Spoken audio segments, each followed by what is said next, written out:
LeBron James, I should have known it was you. Oh! Oh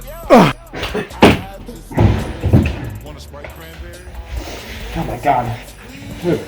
Who is this LeBron James guy? Why is he trying to kill me? Why is LeBron James trying to kill me? He's like the villain, which is a great transition into the video. Well, it's about villains. Heroes are super important for a story, but the villain is just as necessary, and in Skylanders we got a good few villains in the 6-game series. The first ever villain we see, though, obviously is the Chompy. That is encountered in the very first level, and they're the only enemies or villains that are found in that area. Now, there's a difference between villains and enemies in Skylanders. Villains are actual characters within the Skylanders series, and enemies are just things we fight in levels. But I'm counting the Chompies as villains because they are villains in Trap Team. Obviously, the main villain of Skylanders, though, is Chaos. He's the main villain of each game that Skylanders has given us. However, in the 3DS version of the games, Chaos has actually never been the main villain. In 3DS SSA, Hector was the main villain, a guy from the Outlands that is a giant floating head. 3DS Giants had Frightbeard, who was a pirate. 3DS Swap Force has someone you might actually know. The main villain of 3DS Swap Force was Count Moneybone. To my knowledge, he's the only ever 3DS original character that made it into the main games. Hey, what's up? This is post-production Skylander Gamer TV, and I just realized that Frightbeard, in fact, is also another character from the 3DS games that appears in a main console game. He appears as a villain in Superchargers that you can play as in the C Cup, so yeah. Finally, in the Trap Team 3DS, the main villain was the Dream Sheep. All very different villains from each other. That is what I wish they did with the main series games. While Chaos is a good and fun villain, you gotta change it up sometimes. He doesn't always need to be the main villain. Trap Team almost did this, but at the last minute they swooped in and made Chaos the main villain over the Golden Queen. Man, I gotta find LeBron James, make sure he doesn't find anyone else. Well, let's talk about the Golden Queen. We didn't only get her, but she brought 8 other villains with her. The Doom Raiders as we know it. The villains that were in the Doom Raiders were the Chompy Mage, Chef Pepperjack, Dreamcatcher, Crankcase, Wolfgang Gulper, and Golden Queen, Luminous, Nightshade, and Chaos was technically a part of the Doom Raiders too, even though he really isn't, but they marketed him as one. Now, there was no Magic Doom Raider, but this is actually because Chaos was originally going to be the Magic Doom Raider, but Toys for Bob decided to make him his own element and never put a Magic Doom Raider in his place. But we didn't just get those 10 villains in Trap Team, because the whole gimmick of Trap Team was trapping villains, so we got 36 other villains, not counting Doom Raiders. Now, not counting Doom Raiders, the Tech element has 5 villains, the Water element has 5 villains, Life has 5, Undead has 3, Earth has 3, Air has 3, Fire has 3, Magic has 2, Dark has 3, and Light has 3. I don't know why some elements have more or less than others, but whatever. Standout non-Doom Raider villains, in my opinion, are Pinata, Graveclobber, Hoodsickle, Cuckoo Clocker, Chill Bill, and Taekwon Crow. But enough from Trap Team, let's talk about another game. Giants. When you think of villains and giants, there is one that comes to mind. Drill X.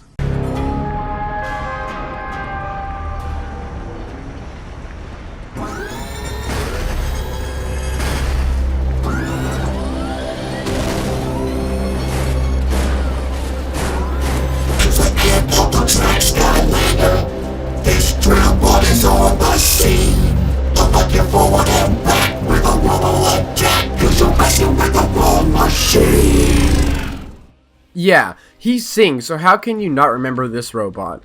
Not only is his singing part so memorable, but his boss battle is actually pretty good as well. There are 3 stages of it, and in between each stage, he sings.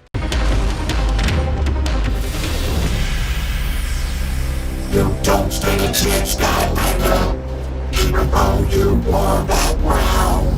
Cause my power won't drop and my driller won't stop until the city of Truckers is found.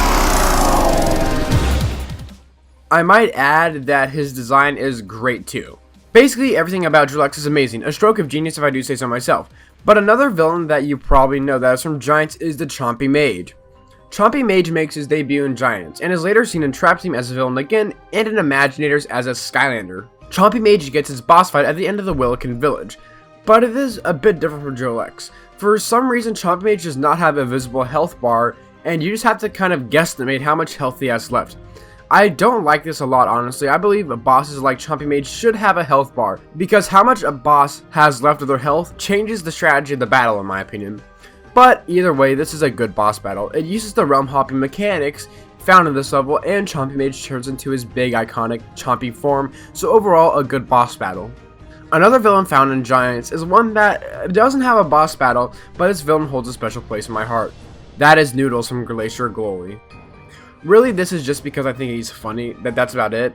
He thinks that a giant mech suit is a god and is trying to protect it from us, so he really isn't a villain, he's just insane. We also see him entrap him again for one level too, but he cannot be trapped. A big missed opportunity. They should have made it to where you can trap Noodles. You know what though? I could use a drink. Let's use it in the refrigerator. No, it can't be. I gotta get out of here. Now let's move on to the first game, SSA, where the first ever boss fight happens. The first ever boss fight in SSA is against the evil water minions in Leviathan Lagoon.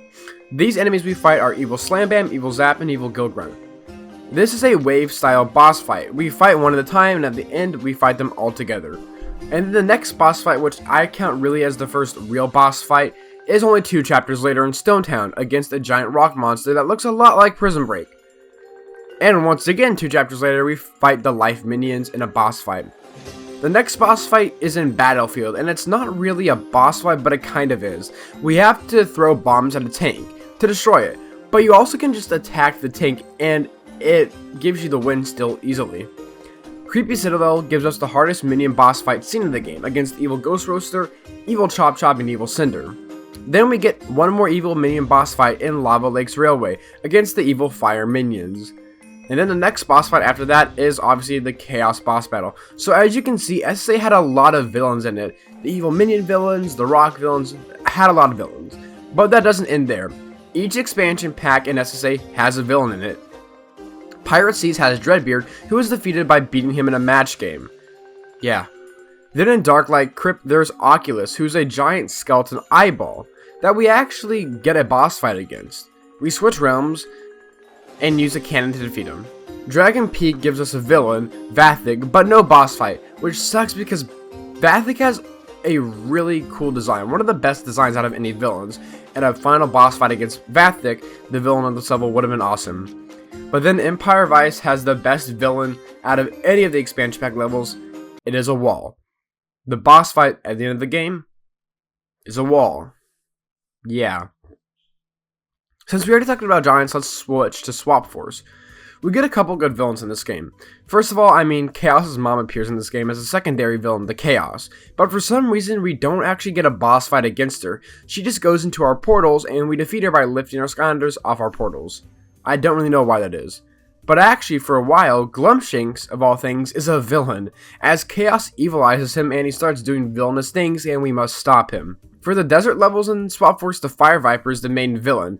And the Fire Viper has a pretty easy boss fight. Despite Mesmerelda's short stay in the Skylanders series, she is a pretty iconic villain in Swap Force. She uses puppets and she sings, so I can see why. Also, if you're trying to go for the no damage achievement against Mesmerelda in Nightmare Mode, good luck. Now, I bet you forgot that the main villain of Skylanders, Chaos, actually has 2 boss fights in Swap Force. He has a boss fight in Phantasm Forest. Yeah, one of the most forgettable ones in my opinion. Also, the 2 expansion packs in the game both have villains. There's Cluck, who is a great villain, and there's Sheep Mage, who is Walmart Chompy Mage. Now let's talk about the Superchargers villains. This is a pretty good game when it comes to villains. We see the second coming of Cluck, and he gets his own level too, so good for him. Count Moneybone from the 3DS makes a quick appearance in this game too, for a couple levels, but we stop him eventually. But in order to even get to Count Moneybone, we must defeat another villain in Lord Stratosphere, who holds the Thunderous Bolt that we need to get Eon back in our world. The Titans are the main villains in the Monstrous Isles, and we defeat them and get the Eye of the Ancients. And obviously the biggest villain ever is in this game. It is the Darkness that we finally defeat in this game. And with defeating the Darkness, all should be peaceful once again. But nope, Imaginator sees Chaos become the villain once again, along this time with a part-time villain in the Brain, who eventually switches over to the good side. We get a villain at the end of every level in Imaginators with the Doomlanders that Chaos creates with mind magic. None of these villains are really hard to defeat, except for the Gunslinger Doomlander, which is really hard for no reason. But we get some pretty good villains in the expansion pack levels of Imaginators. The villain of the Enchanted Elven Forest is a giant tree called Angry Mutant Tree. Yes, that is the name of it. Wow. Anyway, this tree has been causing fires all over the Enchanted Forest, and he must be stopped. In Thump-em-Up Islands, Fate Crash is the main villain of this level, who has been stopping the groove of all the islanders, and we must defeat Fate Crash to get all their grooves back. And he's also in a giant mech suit this time that he stole from Neo Cortex, who is usually the main villain of the Crash games. Finally, in Lost Imaginite Minds, we get the last ever villain in the Skylanders series. The villain is called the Roublemaker, which looks a lot like another Skylander I know about. We stop him, but Blobbers out of all people is the one that has the final blow on him, finishing the Roublemaker, and the last villain ever in the Skylanders series is defeated. So as you can see, there's been a lot of villains in Skylanders, but after all of that, Chaos still is the most prominent villain. Game series usually go two routes when it comes to main villains. Either they keep the old one in each game, or a new main villain emerges in each game, and Skylanders goes with the prior. Either way though, I still enjoy Chaos as a main villain, but I do think that at least for one of the games, they should have gone with another villain. I guess you could say that the Darkness is the main villain of Superchargers, but I would argue that Chaos is, as we see his perspective on things, and the Darkness we don't really see any perspective of. Chaos gets more character build up throughout the game, and at the end, Chaos at the end of the game, and the Darkness isn't. So I still think that Chaos probably can still be considered as the main villain of Superchargers. But even with that, we do see a lot of great villains in Skylanders' short stay, like Chompy Mage and like Drill X. And I have to go with my favorite villain, probably it is Drill X. He sings Come On.